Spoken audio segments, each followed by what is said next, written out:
예. 오늘 말씀 요한 1서 2장 24절부터 29절까지 말씀입니다. 여러분과 제가 함께 읽도록 하겠습니다. 요한 1서 2장 24절에서 29절까지의 말씀입니다. 너희는 처음부터 들은 것을 너희 안에 거하게 하라. 처음부터 들은 것이 너희 안에 거하면 너희가 아들과 아버지 안에 거하리라. 그가 우리에게 약속하신 것은 이것이니 곧 영원한 생명이니라. 너희를 미혹하는 자들에 관하여 내가 이것을 너희에게 썼노라.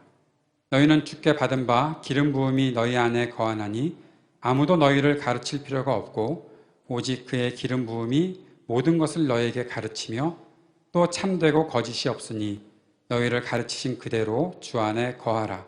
자녀들아 이제 그의 안에 거하라. 이는 주께서 나타내신 바 되면 그가 강림하실 때에 우리로 담대함을 얻어 그 앞에서 부끄럽지 않게 하려 함이라. 너희가 그가 의로우신 줄을 알면 의를 행하는 자마다 그에게서 난 줄을 알리라. 아멘. 오늘 오랜만에 뵙는 분들도 있고 세상에 존재하고 계신 것은 알았는데 이렇게 얼굴을 대면해서 함께 보는 분들도 있고 반갑고 또 감사합니다. 함께 예배하고 함께 말씀 나누는 기쁨이 우리 가운데 있었으면 좋겠고요. 또 오늘도 역사하시는 주님을 향해서 더 가까이 한 걸음 더 나아갈 수 있는 저 여러분이 되었으면 좋겠습니다. 지난주에 우리가 무엇이 다릅니까? 라는 그 질문에 우리는 어떻게 대답해야 할까? 그 말씀을 나누기를 시작했었습니다. 오늘도 마찬가지로 그 제목을 가지고서 한 번 더 이 사실을 저희들이 살펴보고자 하는데요. 저는 여러분들에게 여러분들이 그리스도인이니까 이렇게 달라져야 합니다. 구체적인 어떠한 삶의 방식들을 여러분께 제시하거나 그러지는 않으려고 합니다. 저는 오늘 우리가 왜 달라야 하는가, 왜 다른 삶을 살아야 하는가에 대한 그 기초와 중심을 여러분께 말씀을 드리고 그것의 기초에서 여러분들이 여러분의 삶을 한 번 더 살펴보고 또 성찰하는 과정에서 내 삶의 자리에서 내가 이러한 기준과 중심을 가지고 있다면 이렇게 달라지는 삶을 살아야 하겠구나라는 그러한 고민 또 생각, 그것이 조금씩 더 구체적인 계획, 그렇게 발전시켜 나갈 수 있는 우리가 되었으면 좋겠습니다. 지난주에 요한 1서에서 사도 요한이 우리들에게 아주 중요한 기준을 제시했던 것이 무엇인가 하면 우리가 그리스도인이라는 것입니다. 너희는 기름 부음 받은 사람들이다. 기름 부음 받았다라는 것을 우리는 그리스도인의 그 아주 중요한 포인트라고 저와 여러분이 지난주에 함께 그 말씀을 나누었었습니다. 기름 부음 받았다라는 것은 내가 그리스도인 되었다라는 그런 뜻이지요. 근데 기름을 왜 붓느냐 하는 것에 우리가 조금 생각을 해보았었죠. 기름을 붓는 것은 구별된 사람을 만들기 위해서 기름을 붓는 것입니다. 이 사람이 다른 사람들과 똑같이 살면 안 되고 좀 다른 삶을 살아야 한다라는 그 구별됨을 위해서 기름을 붓는 것이죠. 그런데 우리가 알고 있듯이 거룩하다라는 말도 그 속에는 우리가 구별되었다라는 뜻이 같이 있다는 것을 볼 수가 있습니다. 우리가 하나님 앞에 쓰이는 모든 것들이 거룩하다라고 말하잖아요. 하나님의 성전에서 성소에서 쓰였던 물건들이 거룩해져야 되잖아요. 우리가 그래서 성경에 보면 부정하다, 정결하다, 그 상위로 더 나아가는 것이 거룩하다라고 말을 하는데 그 거룩하다는 것은 결국 하나님께서 쓰시는 것이 되는 것이거든요. 구별된 사람, 거룩한 사람, 그 사람은 바로 하나님께서 쓰시는 사람이다라는 사실을 우리가 생각해야 된다는 것이죠. 내가 하나님께로부터 쓰임받는 것은 요만큼도 없고 하나님께서 나를 쓰시려고 하는데 맨날 도망만 다니면서 나는 거룩한 사람이야, 나는 기름 부음 받은 사람이야, 나는 그리스도인이야, 나는 구별된 사람이야 라고 말할 수 있는 이유가 없다는 거죠.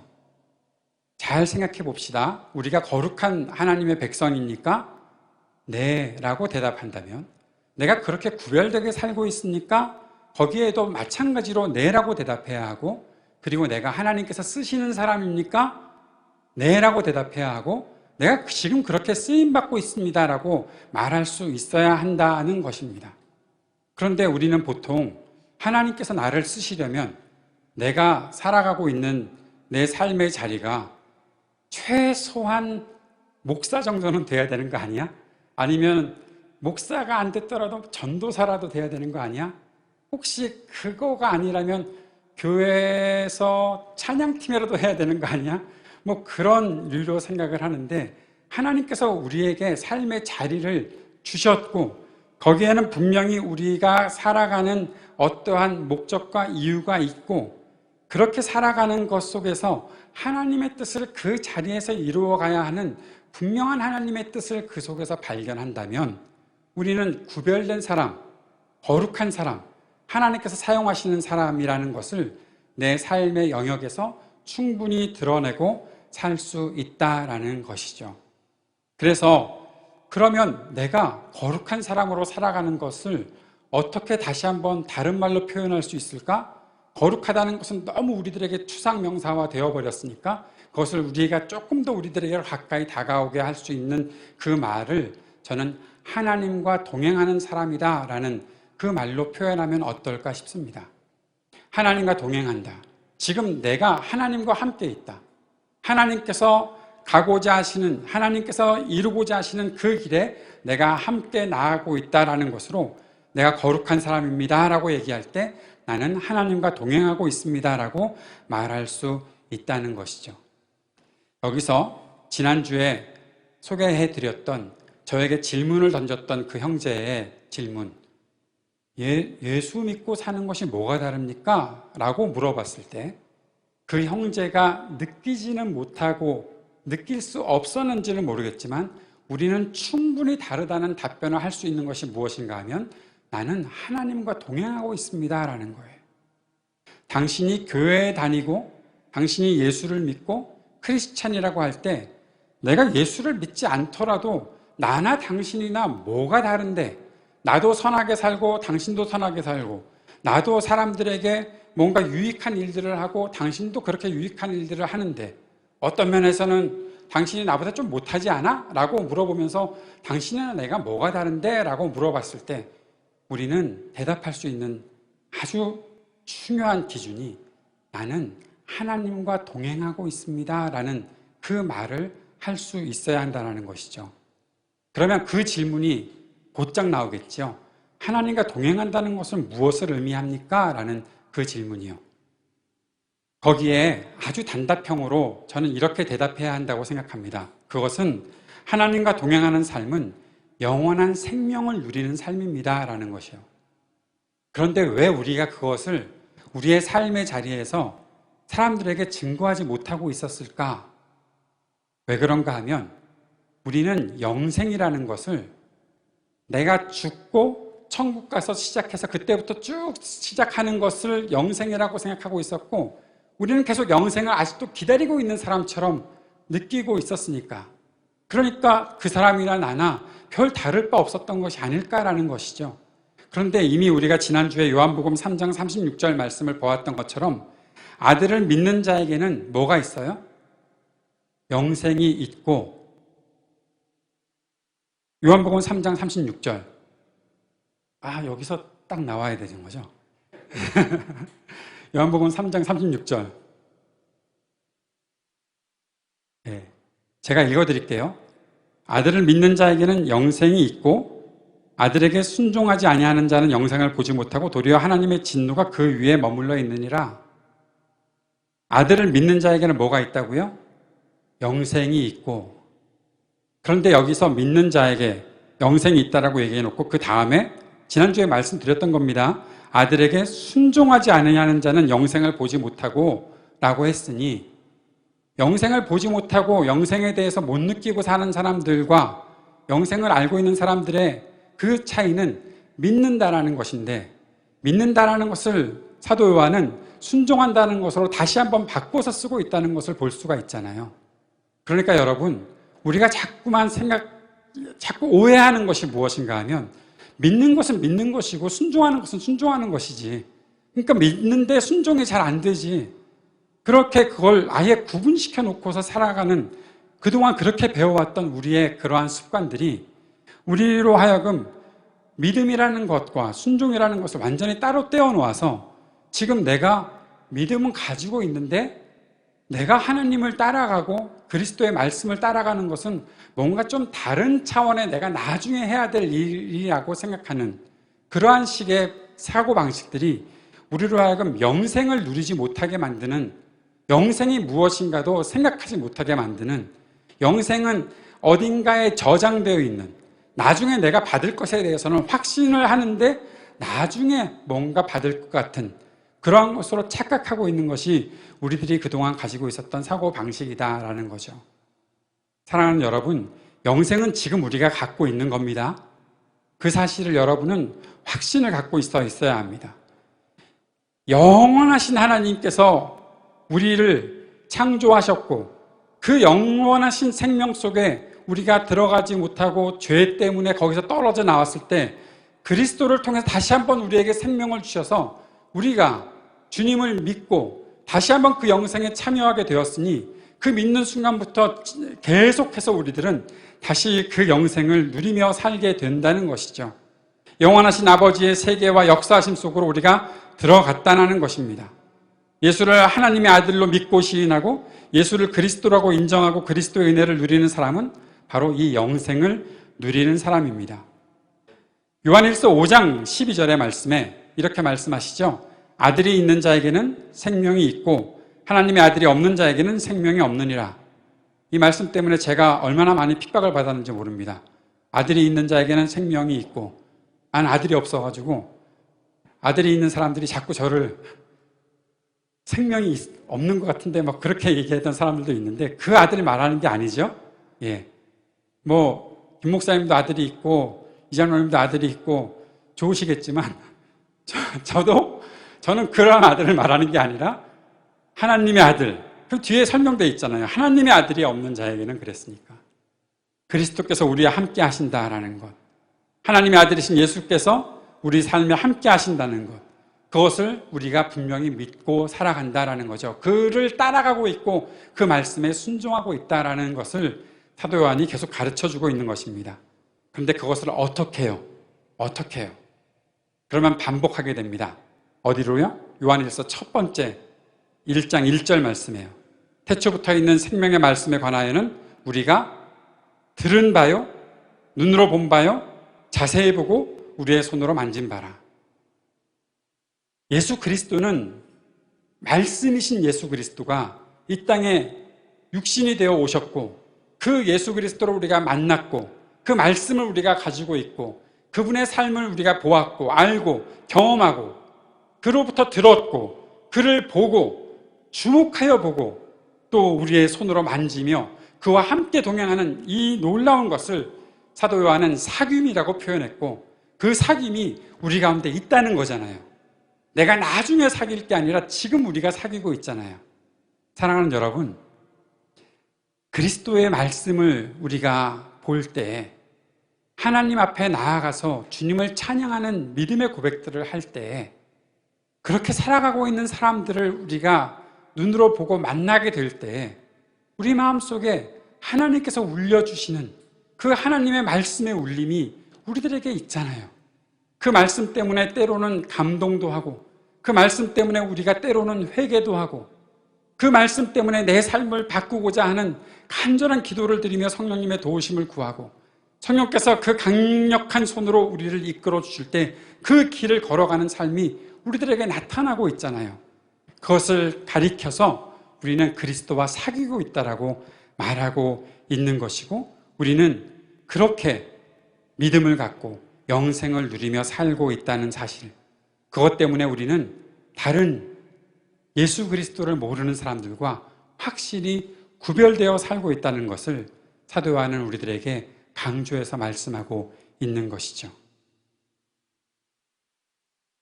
요한일서 2장 24절, 오늘 읽었던 본문 24절 말씀에 이렇게 말씀하고 있습니다. 너희는 처음부터 들은 것을 너희 안에 거하게 하라. 처음부터 들은 것이 너희 안에 거하면 너희가 아들과 아버지 안에 거하리라. 처음부터 들은 것, 그것이 무엇입니까? 생명의 말씀이요.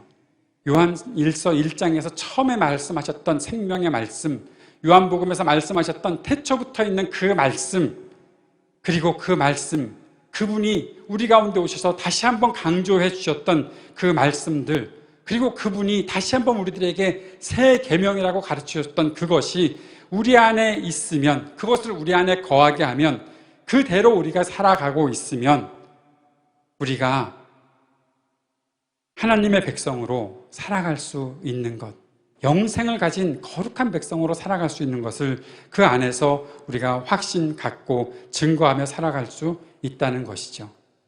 이 새 계명에 대해서 다시 한번 여러분과 확인하고 넘어가야 될 말씀들이 있습니다. 주님께서 우리들에게 가르치신 계명을 지키는 것은 주님을 깊이 사랑하는 행위라는 것이죠. 그것을 내가 나한테 뭐 또 명령하셔서 내가 또 그걸 또 해야 돼 라는 어떠한 짜증 섞이고 불만 섞인 것으로 그 일들을 행하는 것이 아니라 주님께서 우리들에게 말씀하신 그 계명을 지키라는 것은 주님을 사랑하는, 정말 깊이 사랑하는 삶의 표현이 된다는 것을 말씀하고 있습니다. 성경은 구약부터 신약까지 계속해서 그 사실을 우리들에게 전하고 있습니다. 요한복음 14장 15절에 너희가 나를 사랑하면 나의 계명을 지키리라 말씀하셨습니다. 여러분, 주님을 사랑하십니까? 라는 질문에 여러분 네 라고 대답하시잖아요. 깜짝이야. 그렇게 대답하잖아요. 그러면 우리는 주님의 계명을 지키며 살아가고 있는 것이 같이 나타나는 거예요. 주님의 계명을 지킵니까? 모르겠는데요. 주님을 사랑하십니까? 네. 이게 다른 일이 아니라는 거예요. 너 나를 사랑하니? 네, 내가 주님 사랑합니다. 그럼 내가 시키는 일을 해 라고 말씀하시면서 우리들에게 사랑과 주님을 따라가는 것을 동시에 말씀하신 분이 바로 주님이시죠. 요한복음 14장 21절에도 똑같이 나의 계명을 지키는 자라야 나를 사랑하는 자니, 주님을 사랑하면 어떻게 한다고요? 나를 사랑하는 자는 내 아버지께 사랑받을 것이요 나도 그를 사랑하여 그에게 나를 나타내리라. 주님을 사랑하는 가운데서 주님의 계명을 지키게 되면 주님께서 우리와 함께 하시고 계시다는 사실을 분명히 확신할 수 있게 된다고요. 출애굽기 20장 6절 말씀에도 이런 말씀이 있습니다. 나를 사랑하고 내 계명을 지키는 자에게는 천대까지 은혜를 베푸느니라. 이 말씀은 신명기 5장 10절에도 똑같이 나타나 있는 것입니다. 구약부터 신약까지 하나님을 사랑하는 것과 하나님의 계명을 지키는 것은 함께 있는 일이지 그것을 따로 떼어놓고 생각하지 않았다고요. 사랑하면 주님의 그 말씀을 듣게 되는 거잖아요.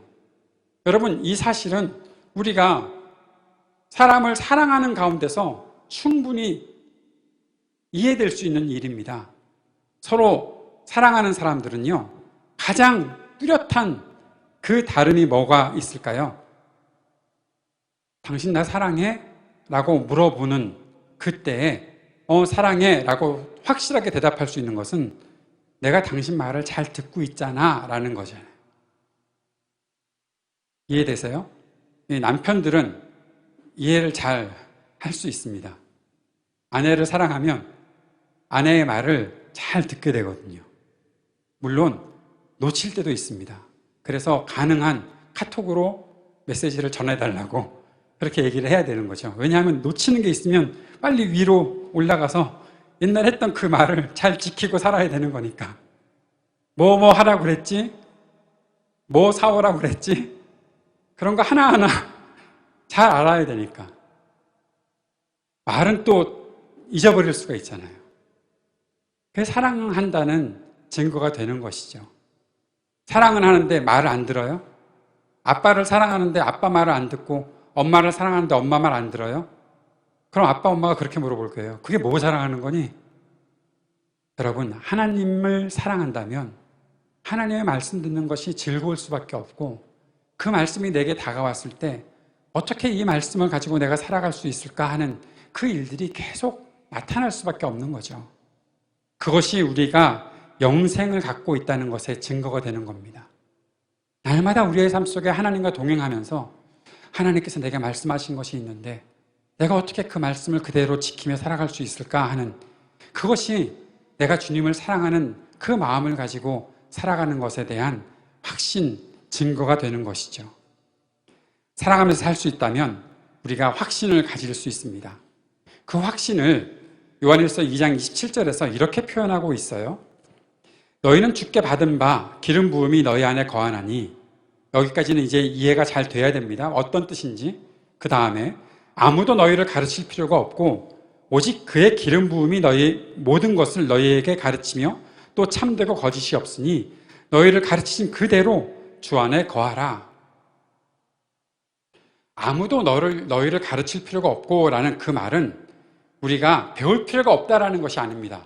우리는 날마다 배워야 합니다. 그런데 여기서 아무도라는 것은 누구를 가리키는 것인가 하면 적그리스도, 거짓 교사들, 요한 1서에서 말하고 있었던 그 영지주의자들, 그들의 아주 잘못된 왜곡된 가르침들, 그거 배울 필요가 없다라는 거예요. 그런 사람들이 자꾸만 우리를 가르치려고 앞에 서서 뭐라고 할 때 그들로부터 가르침 받을 필요가 없다라고 얘기하고 있는 것입니다.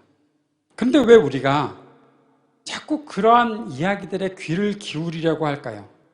우리는 분명히 그리스도에게서 배웠고 말씀이신 그리스도께서 우리와 함께 하시는데 아직도 내가 부족하다라는 그 생각들을 하게 될 때가 많죠. 그런데 부족하기 때문에 배워야 하는 것은 맞는데 아무 데서나 배우지 말라라는 거죠. 가끔 아무 데서나 아무거나 배우는 사람들이 있습니다. 예전에 제가 뉴저지에 있을 때 제자훈련을 하는 시간을 몇 년 동안 가졌었는데, 제자훈련을 할 때마다 한 형제가 뜬금없는 소리를 할 때가 있어요. 오늘 이 분위기에 맞는 어떠한 그 흐름을 잘 타고 가야 되는데 뭔가 이상한 이야기를 해요. 맞는 것 같은데 이상한 이야기를 해요. 매주 몇 번을 그랬어요. 그래서 처음에는 그 형제가 공부를 많이 하고 온 형제인 줄로 알고 있다가 아무래도 이상해요. 그래서 물어봤어요. 그런 거 어디서 배웠어요? 물어봤더니 유튜브로 배웠어요. 그러더라고요. 그래서 아무거나 좀 보지 말라고 말을 했던 적이 있어요. 얼마나 많은 것들이 돌아다니고 있습니까? 여러분, 내가 궁금한 것들, 성경의 어떠한 진리에 대해서 궁금한 것들을 인터넷에서 검색을 해서 충분히 찾을 수가 있는데, 많은 것들을 볼 수가 있는데 그 속에서 그것을 분별할 수 있는 능력이 없으면 아무거나 보게 된다는 것을 우리가 기억할 수 있어야 해요.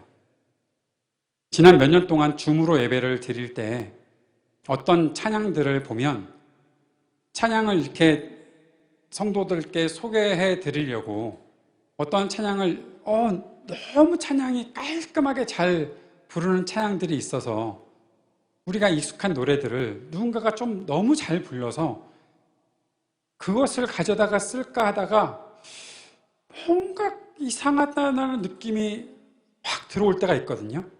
그래서 그 찬양을 올린 그 유튜버들이나 그 단체에 들어가 보면 이상한 단체인 경우들이 굉장히 많이 있었어요.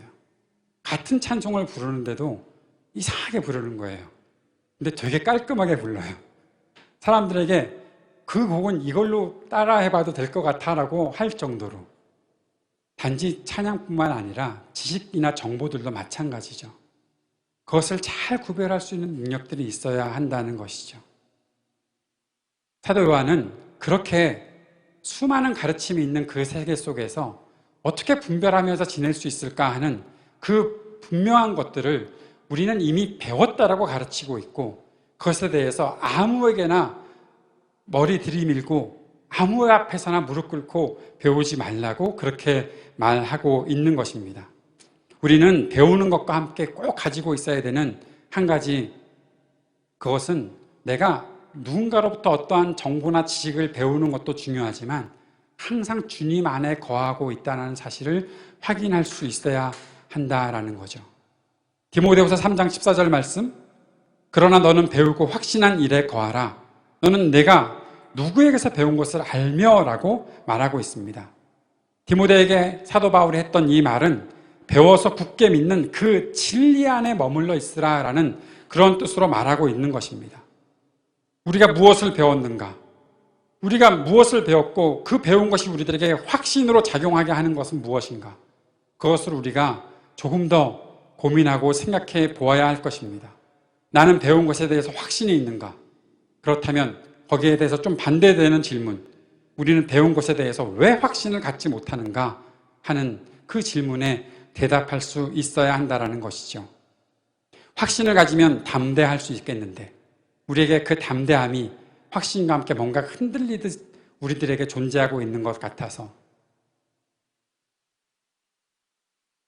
이 말씀을 묵상하는 과정에서 지난주에 또 어제 오늘 묵상하고 있는 그 매일 성경 본문에 다윗이 골리앗과 싸우는 장면을 보면서 제가 한 가지 다시 한번 생각해 보게 된 그런 부분이 있습니다. 다윗이 골리앗과 싸우러 갈 때 사울이 자신의 군복과 무기로 다윗을 무장하게 했죠. 근데 그것이 다윗에게 어땠어요? 익숙하지 않았다라고 성경이 말하고 있습니다. 익숙하지 않았다. 몸에 잘 맞지도 않았고 그가 들고 다닐 만한 칼이 그 무기도 아니었고 뭔가 익숙하지 않았다라는 거죠. 그래서 다윗이 뭘 가지고 나갔습니까? 익숙한 거 가지고 나갔죠. 막대기. 그죠? 막대기, 또 돌, 물매, 그런 것들 가지고 나갔습니다. 사무엘상 17장 39절 40절 말씀 같이 봅시다. 다윗이 칼을 군복 위에 차고는 익숙하지 못하므로 시험적으로 걸어보다가 사울에게 말하되 익숙하지 못하니 이것을 입고 가지 못하겠나이다 하고 곧 벗고 손에 막대기를 가지고 시내에서 매끄러운 돌 5을 골라서 자기 목자의 제구 곧 주머니에 넣고 손에 물매를 가지고 블레셋 사람에게로 나아가니라. 그리고 그 돌 5개와 물매를 가지고 골리앗을 이겼습니다. 어떻게 이겼나요? 익숙해서 이겼어요. 돌 던지는 게 익숙해서. 물매를 돌려서 돌을 던져서 상대를 공격하는 것이 다윗에게 익숙했기 때문에 다윗이 이겼나요? 이겼죠. 이겼는데 좀 더 깊이 생각해 봅시다. 다윗에게는 어떠한 확신이 하나 있었습니다. 17장 37절에 이런 말씀이 있었어요. 또 다윗이 이르되 여호와께서 나를 사자의 발톱과 곰의 발톱에서 건져내셨은즉 나를 이 블레셋 사람의 손에서도 건져내시리이다. 다윗에게 익숙했던 것은요, 돌 5개를 물매에 넣어서 던지는 것도 익숙했지만 다윗이 진짜 익숙했던 것은 뭐였어요? 하나님과의 동행이 익숙했던 거예요. 하나님께서 나를 지켜주신다는 그 사실을 믿고 살아가는 것이 익숙했던 거예요. 짐승들과 싸워서 그 짐승들과 싸울 때 하나님께서 나를 도우셨다는 사실을 분명히 믿고 있었고 확신을 갖고 있었던 것이 다윗에게 아주 익숙했던 사실이다라는 거였어요. 사랑하는 여러분, 저는 이 사실을 성경을 묵상하다가 예전에 저 그렇게 설교했던 적도 있었어요. 다윗이 얼마나 계획적인 사람이냐. 돌 5개를 가지고 나가지 않았느냐. 하나 던져서 안 되면 2번째 던지고 5번은 던질 수 있는 시간과 계산을 분명히 했던 것이고 가까이 막 뛰면서 골리앗에게 가까이 나아가서 그 골리앗의 머리에 정확하게 명중시킬 수 있는 그런 거리를 계산하고 있는 다윗의 이 놀라운 판단력과 순발력, 그런 것이 다윗을 이기게 하지 않았느냐? 틀려요? 맞거든요? 맞는데 이번에 묵상하면서 하나님께서 제게 주셨던 도전은 무엇이었나 하면 다윗이 돌 던지는 것에 익숙한 것보다 다윗이라는 사람은 나와 동행하는 것이 익숙했던 사람이야. 안 그렇겠니? 라고 물어보시는데 제 마음이 얼마나 크게 하나님 앞에 부끄럽고 또 한 가지는 얼마나 큰 도전이 되는지. 사랑하는 여러분, 우리는 그리스도를 경험한 사람들이잖아요. 예수를 믿고 예수님과 동행한다라고 고백했고 그것을 가지고서 날마다 살아가고 있는 사람들이잖아요. 저와 여러분이 그런 사람인 줄로 저는 믿습니다. 그런데 우리는 그리스도와의 동행이 익숙할 만큼 그리스도를 따라 살고 있는가 하는 질문을 해보게 되는 거죠. 혹시 내가 익숙하지도 않은 세속적 가치를 따라 사는 것, 그것 때문에 날마다 버겁고 날마다 어렵고 언제 이게 풀리나? 언제 내가 좀 나은 삶을 살아갈 수 있을까? 언제 좀 뭐가 확 뚫리는 그러한 일들을 경험할까? 그것 때문에 고민할 때가 너무 많잖아요. 하나님 내 기도 안 들어주시는 것 같고, 이 땅의 다른 어떠한 가치들과 비교해 볼 때 나는 너무 초라한 것 같아서 자꾸 세상의 것들을 걸쳐보려고 하는 그러한 내 모습들이 있다는 거죠. 말도 되지 않는 것에 대해서 귀를 기울이고 마음을 기울이고 그것이 나를 해방의 자리로 이끌어 줄까 하는 그러한 고민을 하고 있는 것이 우리는 아니었었냐 말이죠. 너희는 아무에게서나 배워서는 안 되는 사람들이야. 너희는 그리스도를 경험한 사람들이잖아. 그리스도와의 동행이 너희를 가장 확신이 있게 하고 가장 익숙한 일들로 만들어서 그 일들을 경험하며 살아가게 해야 되는 건데, 너 지금 뭐 입고 있어? 뭘 가지고 다니고 있니? 라고 주님께서 물어보시는 것 같았어요. 사울이 주는 칼, 그게 강력하지 않아서, 그게 다윗이 나 이거 너무 무거워서 못 들겠어요, 그런 걸까요? 아니요. 다윗에게는 자신을 보호하는 어떠한 다른 세상의 강한 무기보다 하나님과의 동행이 더 익숙했기 때문에 주님을 믿고 나아가고 있는 것이죠. 이 전쟁은 하나님께 속한 거야. 너는 크고 강한 무기를 가지고 나에게 나오지만 나는 하나님의 이름으로 나아가는 거야.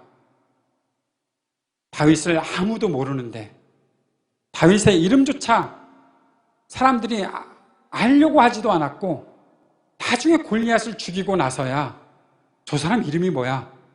사울이 다시 물어보잖아요. 얼마나 자존심 상하는 일입니까? 맨날 그 앞에서 수금을 연주해 줬는데 그거 쟤 이름 뭐니? 라고 다시 물어보는, 얼마나 존재감 없는 사람입니까? 세상에서 우리가 살면서 얼마나 존재감 없이 살고 있습니까? 사람들이 우리에게 그러잖아요. 너 그렇게 살아서 존재감을 어떻게 드러내며 살겠니? 그렇게 해서 성공하겠니? 라고 물어보잖아요. 그런데 우리는 그때 그렇게 대답해야죠. 나는 그리스도를 배운 사람입니다. 나는 그리스도를 배우는 사람입니다. 그리스도와 함께하는 사람입니다. 그 대답이 있어야죠.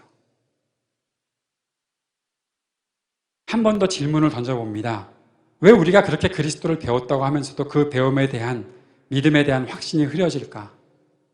오늘 본문 28절 29절에서 이렇게 말하고 있지요. 자녀들아 이제 그의 안에 거하라.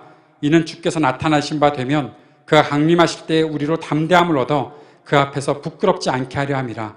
너희가 그가 의로우신 줄 알면 의를 행하는 자마다 그에게서 난 줄을 알리라.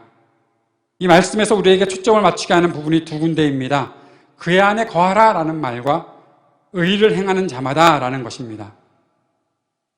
그의 안, 그리스도 안에 거한다는 것은 요한복음 15장에서 이렇게 설명하고 있었어요. 요한복음 15장 4절 말씀에 내 안에 거하라. 나도 너희 안에 거하리라.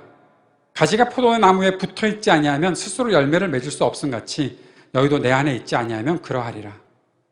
그리스도 안에 거한다는 것은 그리스도께서 우리 안에 거하는 것과 같은 거고, 그의 증거는 그 열매가 나타나는 것으로 볼 수 있다라는 것이죠.